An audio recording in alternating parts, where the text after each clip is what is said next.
இன்னைக்கு நாம பார்க்க போற ரெசிபி ஒரு குக்கீஸ் ரெசிபி. அது பண்றதுக்கு இங்க ஒரு மிக்சிங் பவுல் எடுத்திருக்கேன். இதுல அரை கப் அளவு சர்க்கரை நல்லா பொடி பண்ணிட்டு சேர்த்துக்கிறேன். பொடி பண்ணதுக்கு அப்புறம் அளந்து எடுக்கணும். பொடி பண்ணதுக்கு அப்புறம் அரை கப் எடுத்திருக்கேன்.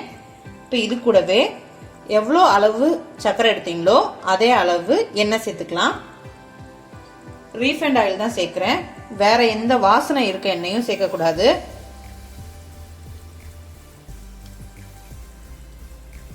எந்த கப்ல நீங்க அளக்குறீங்களோ அதே கப்ல அடுத்தடுத்த இன்கிரீடியன்ஸ் அளந்துக்கோங்க. இதுல அரை கப் அளவு, இந்த கப்ல ஒரு கப் அளவு பொடிச்ச சர்க்கரைய சேர்த்திருக்கேன். அது கூடவே அதே அளவு ரீஃபைண்ட் ஆயில் சேர்த்திருக்கேன். இதை நல்லா இந்த மாதிரி ஒரு விஸ்க் வச்சு நல்லா கரைச்சி எடுத்துக்கலாம். நல்லா பீட் பண்ணிட்டேன். இப்போ இது கூடவே நம்ம எந்த கப்ல சர்க்கரையும் எண்ணெயும் அளந்தோமோ அதே கப்ல 2 கப் அளவு கோதுமை மாவு சேர்த்துக்கலாம்.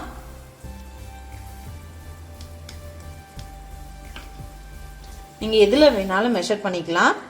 எதுல நீங்க ஃபர்ஸ்ட் மெஷர் பண்றீங்களோ அதை வச்சு அடுத்தடுத்த இன்கிரீடியன்ஸ் எல்லாம் மெஷர் பண்ணிக்கோங்க.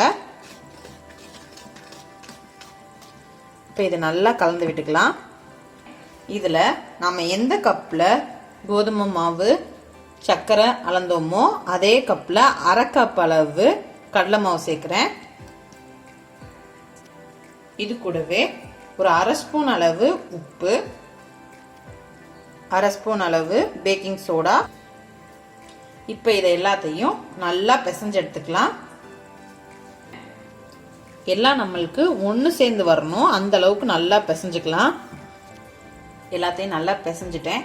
அதிக நேரம் பிசையக்கூடாது, எல்லாம் ஒன்று சேர்ந்து வர அளவுக்கு பிசைஞ்சா போதும். இப்போ இதை 2 பாதியா பிரிச்சுக்கலாம். நீங்க அப்படியே இந்த மாவுலையே குக்கீஸ் செய்யலாம். அப்படி இல்லைன்னா நான் இன்னைக்கு ஒரு ஹாஃப்ல சாக்லேட் குக்கீஸும் ஒரு ஹாஃப்ல பிளைன் குக்கீஸும் செய்ய போறேன். இப்போ இந்த ஹாஃப்ல சாக்லேட் பவுடர் ஆட் பண்ணிக்கலாம்.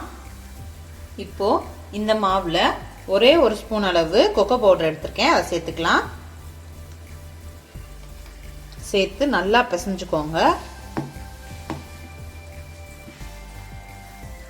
இன்னொரு ஹாஃப் மாவை நான் தனியாக எடுத்து வச்சிருக்கேன். இப்போ இதை மட்டும் நல்லா பிசைஞ்சு எடுத்துக்கலாம். நல்லா பிசைஞ்சு எடுத்துட்டேன். இந்த மாதிரி ஒரு பிளாஸ்டிக் பேப்பர் எடுத்திருக்கேன். இதில் நாம பிசைஞ்சு வச்சிருக்க மாவை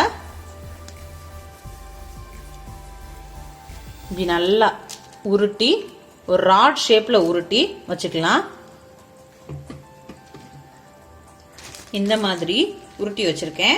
இதை நல்லா கவர் பண்ணி ஒரு 20 நிமிஷத்துக்கு ஃப்ரிட்ஜில் வச்சு எடுத்துக்கலாம். ஃப்ரீசரில் ஒரு 20 நிமிஷம் வச்சு எடுத்துக்கலாம். இதே மாதிரி நம்மளோட பிளைன் மாவையும் செஞ்சுக்கலாம். இதையும் பண்ணிட்டேன். இதையும் நம்ம ஃபோல்ட் பண்ணி ஃப்ரீசரில் ஒரு 15 நிமிஷத்துக்கு வச்சு எடுத்துடலாம். வச்சுட்டு வந்துடுறேன். ஃப்ரிட்ஜில் இருந்து எடுத்துட்டு வந்துட்டேன். இப்போ இதை பிளேட்டுக்கு மாற்றிக்கலாம்.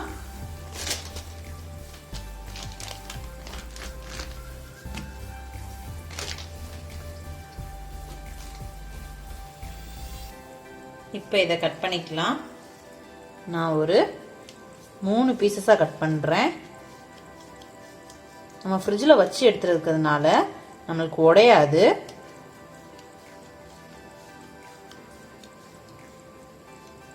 மூணா கட் பண்ணிட்டேன். இதே போல இதையும் 3 கட் பண்ணிக்கலாம். கட் பண்ணியாச்சு. இப்போ இதுல இருக்க சென்டர் பீஸ் எடுத்து இதுக்கு நடுவில் வச்சுட்டேன். இதுல இருக்க சென்டர் பீஸ் எடுத்து இதுக்கு நடுவில் வச்சுக்கலாம். வச்சு இதை நல்லா ஒட்டிக்கோங்க.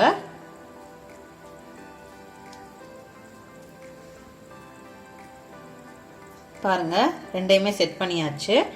இப்ப இதை எடுத்து இது மேல வச்சுக்கலாம். இது அழகுக்காக மட்டும்தான் பண்றோம்.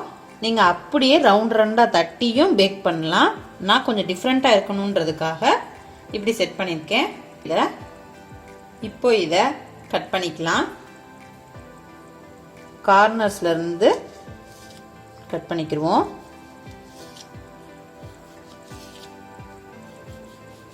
ரொம்ப மெல்லிசா கட் பண்ணிடாதீங்க. இந்த அளவுக்காவது நம்மளுக்கு வித்து இருக்கணும். எல்லாத்தையும் கட் பண்ணிட்டேன். பாருங்கள் எந்த அளவுக்கு அழகாக வந்திருக்கு பாருங்கள்.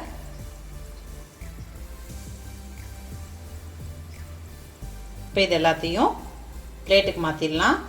நான் இன்னைக்கு இந்த தட்டில் தான் பேக் பண்ண போகிறேன். இதில் கொஞ்சமாக எண்ணெய் தடவி செட் பண்ணிக்கலாம். நீங்கள் எண்ணெய்க்கு பதிலாக நெய், பட்டர் எது வேணாலும் யூஸ் பண்ணலாம். நான் இன்றைக்கி எண்ணெய் தான் தடவுறேன். இப்படி தடவி நம்ம பேக் பண்ணும்போது நம்மளுக்கு தட்டில் ஒட்டாமல் குக்கீஸ் வரும். பேக் பண்ணி எடுக்கும்போது ஈஸியாக இருக்கும். எல்லா பக்கமும் நல்லா தடவிக்கோங்க. இப்போது இதில் நம்மளோட குக்கீஸை ப்ளேஸ் பண்ணிக்கலாம். பாருங்கள் நல்ல ஷேப்பாக வந்திருக்கு.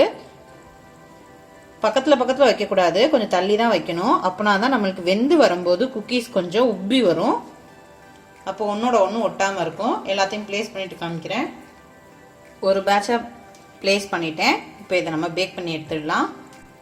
பேக் பண்ணுறதுக்கு இங்கே ஒரு கடாயில் கொஞ்சமாக உப்பு சேர்த்து அதில் ஒரு ஸ்டாண்ட் வச்சு ஒரு 10 நிமிஷத்துக்கு நல்லா ஹீட் பண்ணி வச்சுருக்கேன், ஃபுல் ஃப்ளேமில் வச்சு. இப்போ நம்மளோட பிளேட்டை இதில் ப்ளேஸ் பண்ணிடலாம். பார்த்து கவனமாக வைக்கணும். வச்சுட்டேன். இப்போ இதை மூடி போட்டு ஒரு 15 நிமிஷம் நல்லா வேக விட்டு எடுத்துடலாம். நல்லா பேக் ஆகட்டும். மூடியில் இது மாதிரி ஹோல் இருக்கும், அதையும் ஒரு பேப்பரை வச்சு அடைச்சிக்கலாம். மீடியம் ஹீட்டில் வச்சு வேக விடணும். ஒரு 15 நிமிஷத்தில் நம்மளுக்கு குக்கீஸ் ரெடி ஆயிரும். இருக்கட்டும். கரெக்டாக ஒரு 15 நிமிஷம் ஆயிடுச்சு. இப்போ பார்த்துடலாம். நம்ம திறந்து பார்க்கும்போது அது வேகாத மாதிரி தான் இருக்கும். பாருங்கள், அவுட்டர் பாருங்கள் நல்லா வெந்திருக்கு. இது நல்லா ஆறணும். ஆறுனதுக்கு அப்புறம் தான் இதுலேருந்து எடுக்கணும். நம்மளுக்கு எடுக்கிறதுக்கு ஈஸியாக வரும், ஏன்னா நம்ம க்ரீஸ் பண்ணி தான் இதை ப்ளேஸ் பண்ணியிருக்கோம். இப்போ இது நல்லா ஆறட்டும். ஆறுனதுக்கப்புறம் எடுத்து காமிக்கிறேன். நல்லா ஆறிடுச்சு.